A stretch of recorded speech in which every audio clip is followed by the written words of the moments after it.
but nothing like I was. I'm almost overwhelmed by it all. But that's one of the things that we have to look at more and more here, I think, is making friends here. True lifetime long friendships.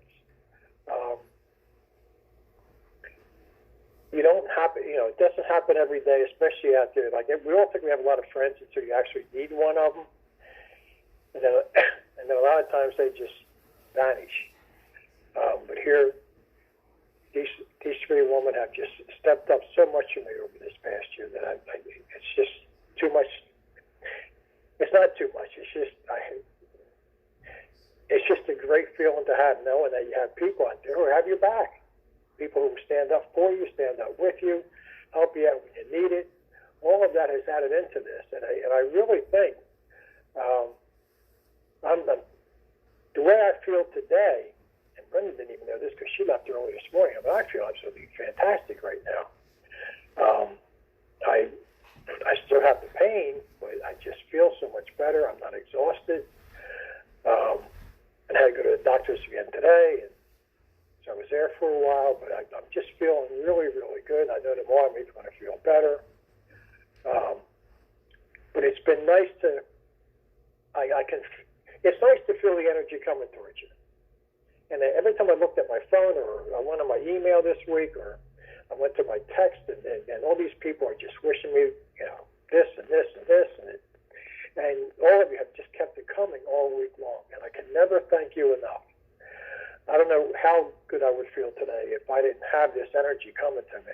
I know it wouldn't be as good as I am right now. So I want to thank everybody for that. I'm not going to sit here and say that this is not all about what I went through this week, but it is in a way, but it's not. Being with NeoThink for so long, there's a lot of different ways of looking at things.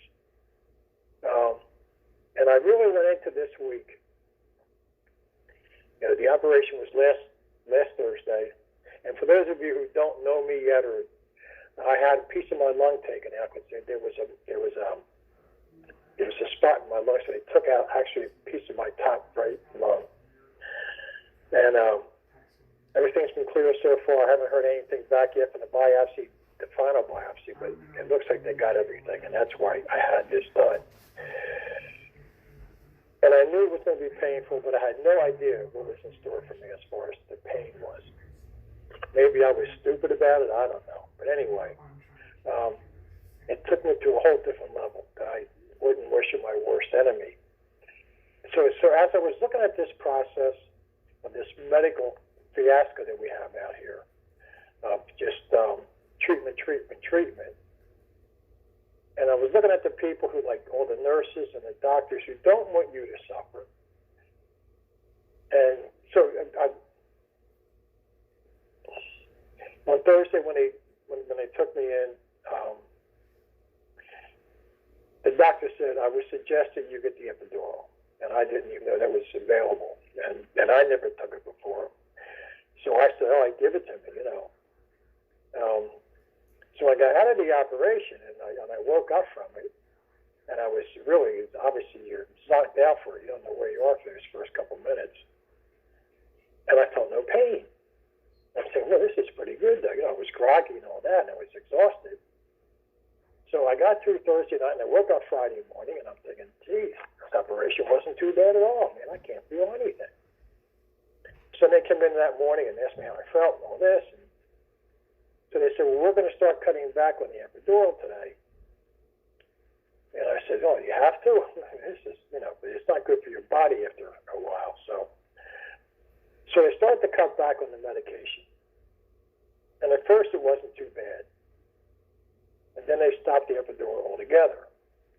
And then they tried to catch up on the pain the rest of the day. It was absolutely a horrible day. And I was in such a shock because I didn't think I was going to go through that. Here now I'm like screaming in pain.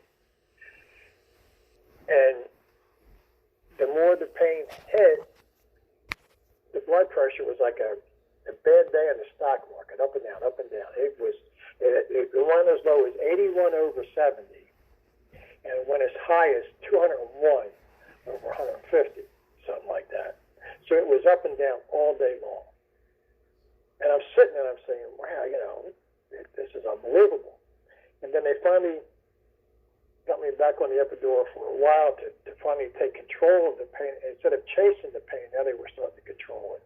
And the blood pressure came down, and I started to feel a little better. So Saturday was not awful, but it wasn't the greatest day. And I'm looking at this whole situation, and I'm thinking, we're always down the drug companies, and we know that all these painkillers and everything else that they give us is bad for us. But at the time you're going through the pain, all you want is the drugs. And I understand that completely now, more than I ever did before. And I know that the nurses and all the emotions that they have, and they don't want to see you suffer. And they all say the same thing, take the drugs, take the drugs. So they must have had me on, 6 or 7 drugs between Friday and Saturday. 6 different or 7 different kinds. I couldn't even tell you. I never even heard of half of them. And then Sunday I was released, and I could barely walk. I had to use a walker. Getting in and out of bed was an adventure. I tell you, the pain was unbelievable. But I'm looking back at this, and I'm saying, the doctors, they might not be the nicest people in the world, but they don't want to see anybody suffering pain. And yet they're trying to catch up with you for this pain, for this and that. And I understand that we have to have these drugs when you go through an operation. What I don't understand, and what I never will, but we have to keep fighting this is, and I was picturing myself, if I didn't have to go through this, if this operation wasn't necessary, if this world would really start looking at medicine and the health industry and become preventive medicine, educate the people how to take care of themselves and do it that way. We wouldn't have to go through these pains. We wouldn't have to go through these operations as much. And that's where we have to start changing things. The 2 bad things I had in my life was the clots in my leg and then this lung thing. And it's both from smoking. And I haven't smoked now in almost 11 years.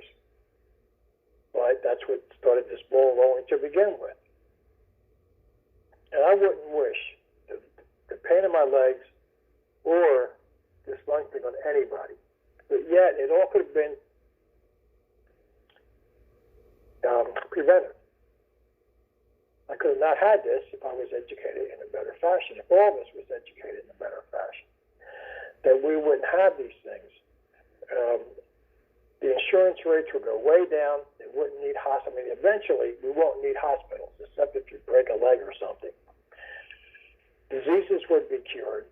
People would understand the value of good food and how to take care of ourselves so you wouldn't get sick, that you would live a lot longer, and all the things that is talked about in NeoThink.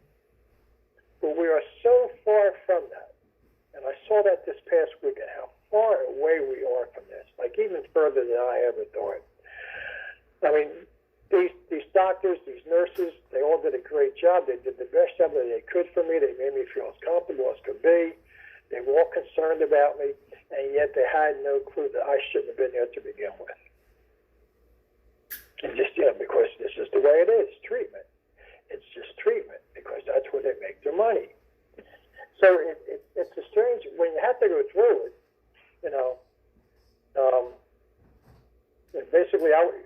basically I told him, I said, if you can put me in this epidural for the whole week until this pain goes away on its own, I'm in. And I would have if the body could take it for that long. Because you don't want to go through the pain. And I understand that completely. I've had my level of pain. We all have had, high levels of pain in our life, most of us. But this one blew it away as far as I was concerned. I thought some of the pain I had in the past was high level. And it was, but this one even went past that by far. And I think that was the shock to me of how bad I hurt. I couldn't believe the pain that I was in.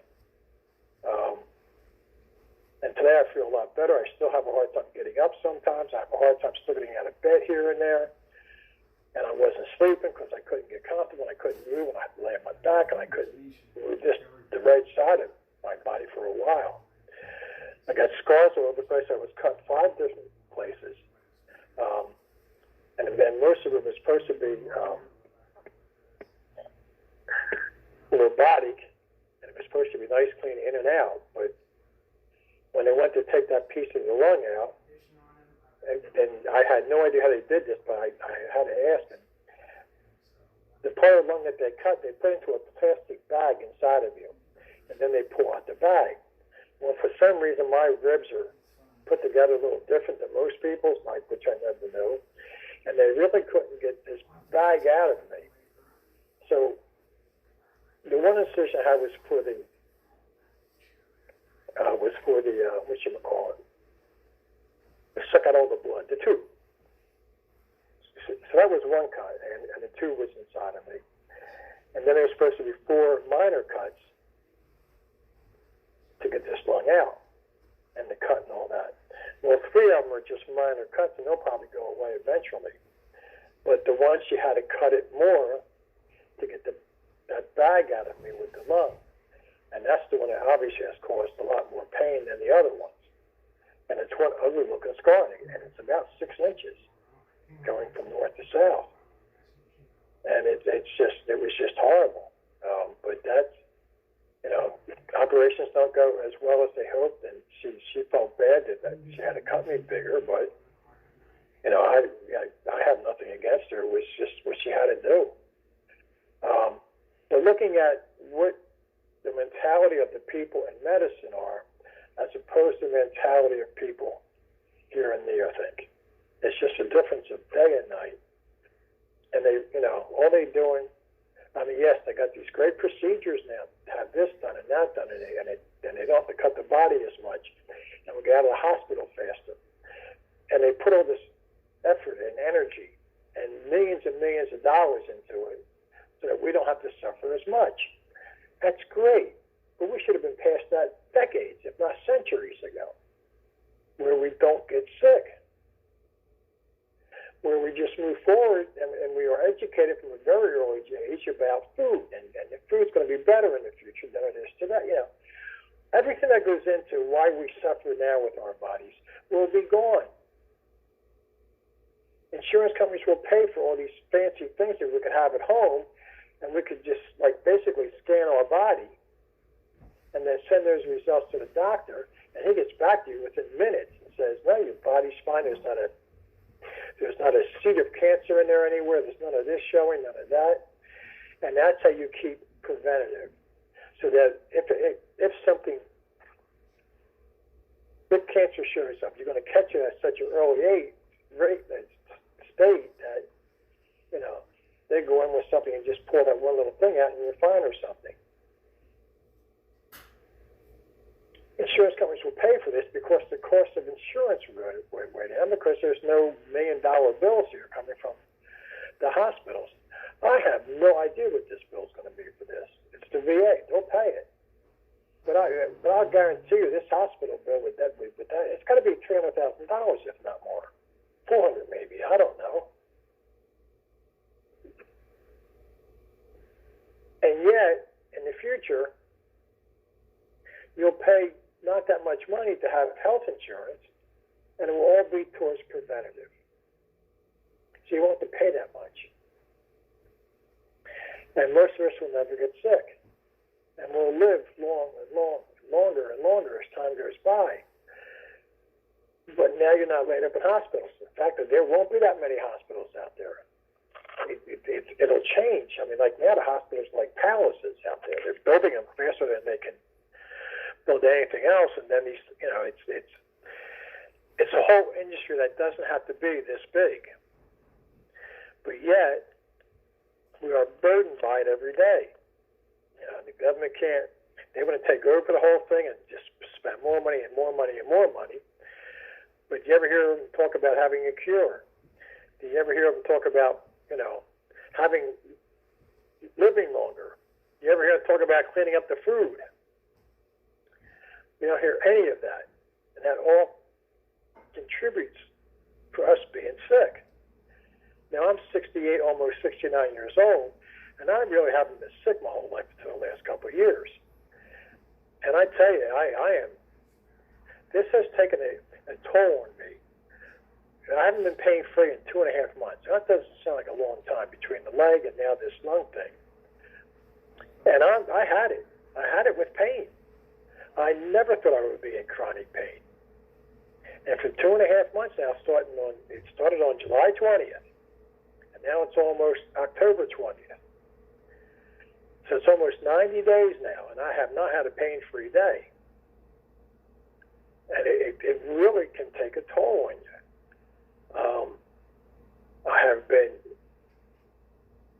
My mood has really changed over. You can ask some people here. They've seen a difference in me. I'm complaining a lot more. I'm not sleeping as well. But right now, tonight, this is one of the best I felt in months. And yet I'm still in pain. But yet I know that this pain is going to go away soon. So hopefully next week I have another appointment for my leg to see if they can finally solve that problem. And then maybe I can be pain-free for a day, which would be absolutely wonderful at this point. But I understand people who are in chronic pain now. Now I'm starting to understand. I never had that before. And it's a tough way to go through life, but how many millions of people out there are in this pain situation almost every day of their life? It's awful. Nobody should live like that. So the people out there who are suffering from chronic pain, man, my hat's off to you. Hang in there. It will get better someday, hopefully, but it's just, now I understand it more because I haven't had a pain-free day in months. And so there's so many things that can go better, but we have to start looking at this, and we have to start to say, our mentality has to change. To where we start taking better control of ourselves, better care of ourselves, eating better, exercising, all this stuff that we never wanted to do. But we have to start taking responsibility for our bodies. And I didn't for all those years I smoked. That was well before NeoThink ever came along. But now, we have to start looking at this hard. And we have to say to ourselves, if I'm going to be NeoThink, then I better be healthy. And be as healthy as I can. And I've been looking at it for a lot here lately. Believe me, I'm one of the mentors here. You have to lead by example, right? Now, it's not that I eat awful, but I know I could eat better. So I'm looking at everything again, trying to get the best in me. And then once in a while I'm going to mess up, and that's fine. If I mess up a couple meals a week, to me, I'm doing great. But those meals that I mess up on, they're not usually the really bad, like greasy hamburgers from McDonald's or something. I haven't had fast food in I don't know how many years now, but it's just, I have to look at it again. I want to start a whole new plan for myself to say, if you're going to talk about health, because what's the end result of what NeoThink is? Biological immortality. That's our ultimate goal here. But we've got to start from within on everything that we do here. And the main thing is we have to take control of our life. And taking control is from the second that you get up in the morning until you go to bed. And everything in that day that you did for yourself. You did the best possible thing that you could do for your diet. You exercised the way that you were supposed to. You read NeoThink. You did this. You did that. And that's how we have to start living. And if all of us can do that, I got over 150 people on this call right now. If just 150 of us would just take responsibility for our lives every day, and eat better and exercise better and look up and do some research and what's the best way for me to go? How can I do this? How can I do that? And do it and really make that oath to yourself. Just a couple weeks ago, if you remember, he said this call runs between 190 and 250. And tonight, on Thursday, in October of 2019, it's only up to 150 people. But you have to make that commitment to yourself before you can make a commitment to NeoThink or anything else. It's to yourself first. So I am making that commitment now for me to even eat healthier. Once this pain's over, that's part of the reason why I moved down to the shore, because I want to get a block and a half from the boardwalk, and I want to walk that. And I haven't walked it as much as I wanted to since I moved down here because my leg was bad. But I was down here today again just to look at the waves that were absolutely coming in like sideways. It was, wow. There was no beach because the waves took it all away, and it was a wild thing to look at today. It was unbelievable. But we have to, we just can't come to these calls and listen to them, hang up, and then go back to watching TV or go back to doing this and never go back to reading the books. And you just come to the calls every week. Well, that's not doing anybody any good. And before the call, I heard these people talking about, reading the books and are people getting what they should be getting out of these books. And we've talked about this a lot in the calls that I've been on. And I will do it again soon because we have to really understand the mentality of reading Neothink and Neotech. It's a mentality. It's not just reading a book. It's studying that book. It's living that book. It's going through every page a million different times. It's taking notes and it's circling words and it's underlining this and you don't go past the page unless you understand it. There's all these ways of triggering your mind to stay open while you're reading these books. And most of this I discovered on my own because I really want to understand everything. Because there's so much information here. And I've been reading these books now for 11 years, and I'm still learning from them. Believe me, I really, truly learn something new from these books just about every day. So like when people call me up and they talk and I say, well, I read the book. Oh, great. Did you read the whole book or just half? No, I read the whole book. Well, how many times have you read it? Oh, just the once. I said, well, that's not going to cut it. Well, what do you mean?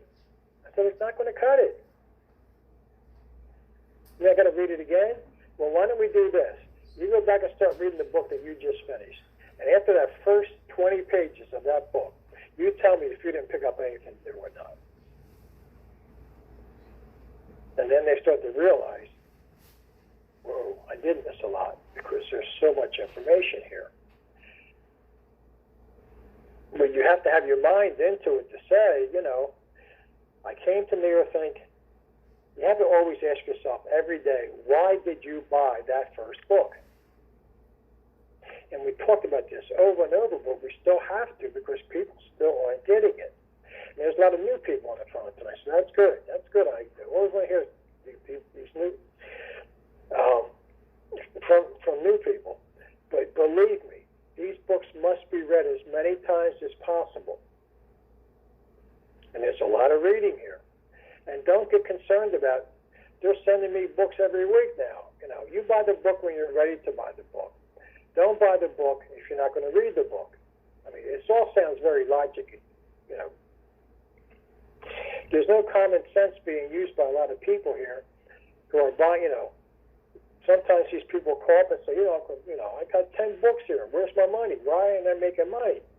Well, first of all, I ask them how many books did they read. Well, I read one. I say, all right, so you had 10 books and you read one. Did you read that whole book? Yeah, I have. Okay, so you got one book down. Now, let me ask you this. Why did you buy 9 more? And they really don't know what I mean. Well, what do you mean? I said, well, why did you buy 9 more books?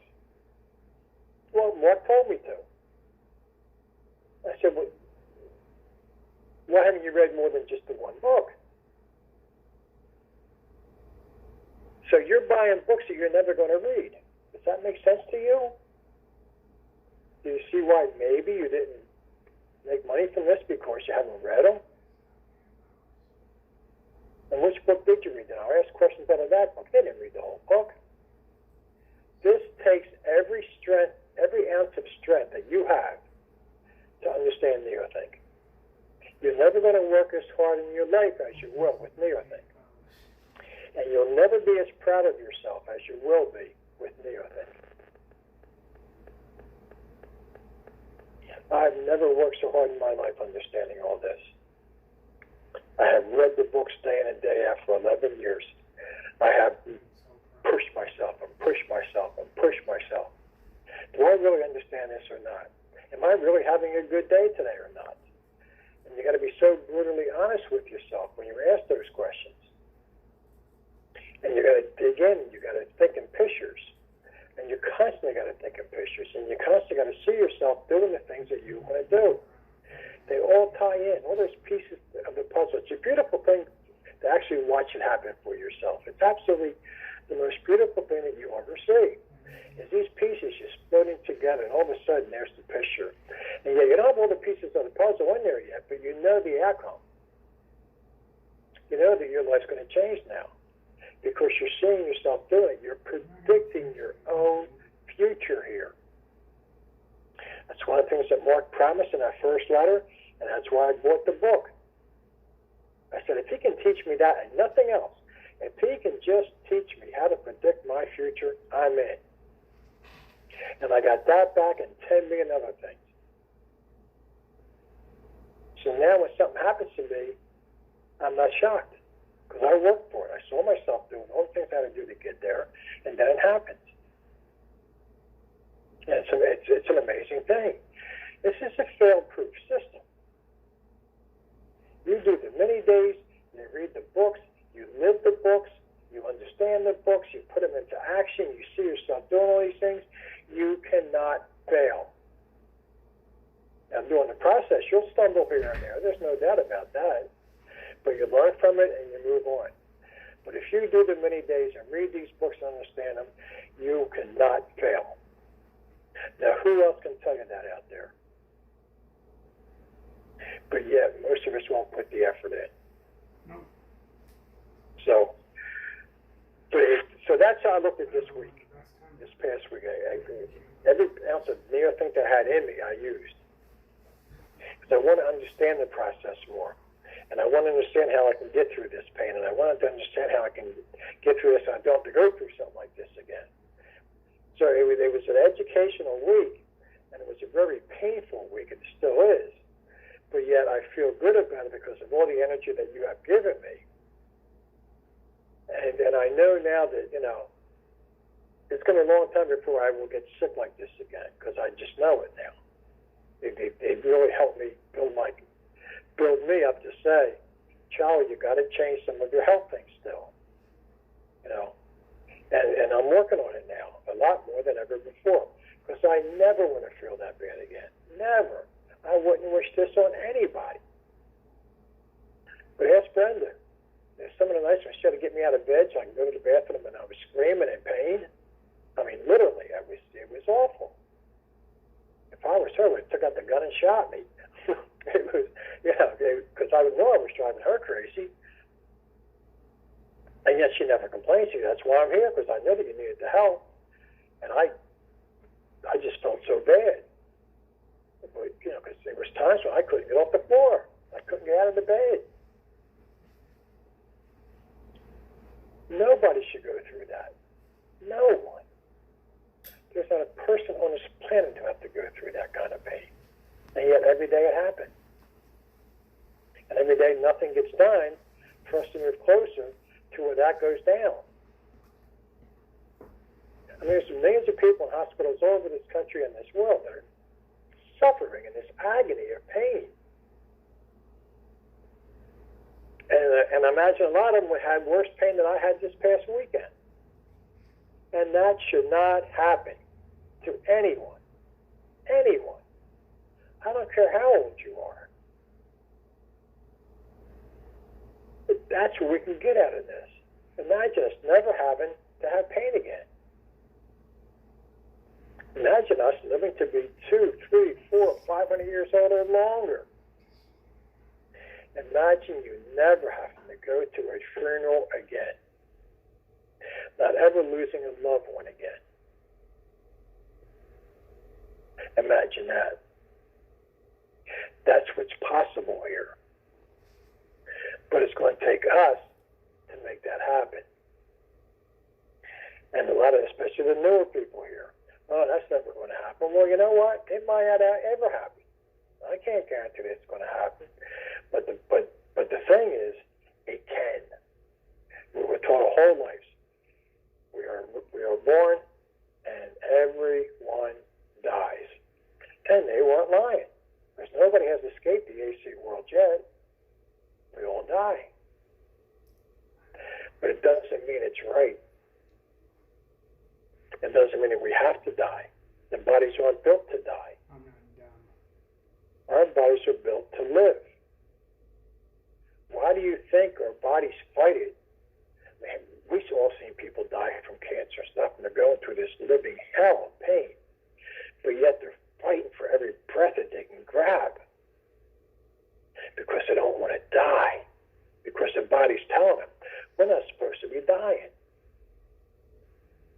And yet, we sit there. I mean, I'm sitting there, the other night, I'm by myself in the room, and it's like 2 in the morning, and my pain is driving me crazy. And I'm saying, this shouldn't be happening to me or anyone to have this kind of pain in our life. It's just not. You tell me the logic of why we have to die. You tell me the logic of why we have to have pain like this. There is none. This is thrust upon us as soon as we're born. Take away that genius that we have, and to believe these jerks out there that they have all the power, and we give it to them. So we've got to start taking control more and more of our lives, and to read these books, and to call people up, and to get out on a reach out program, and start talking to other members. I'm having a hard time with this part of this book. Can you help me with this? Yeah, I can help you with that. Or maybe he doesn't know either, so maybe the two of you can figure it out together. There's all kind of ways here to reach out, to talk to people, to get you to really start moving on in this. And there are some people moving up the ladder, and I love it. Love to see these people move. And, love to see people's mentality start to change for the better. It's a great thing to watch, and it's a great thing to happen to you, to see yourself grow like that. So I know I rambled on here for a while, but I had 2 weeks to make up for it, right, Juanita? You're doing awesome, Charlie. and I want to thank you and Karen for picking up the pieces here and doing these calls to me when I was gone. It's just a tremendous job that both of you have done. But now I'm on another roll now. Now I'm energized. I've had a couple of weeks off here. By next week, I should be just about back into the swing of things again, I hope. Still going to take it easy for the next couple of days now, except for a couple of things. But it's just, people, it's time. It really, truly is time for us to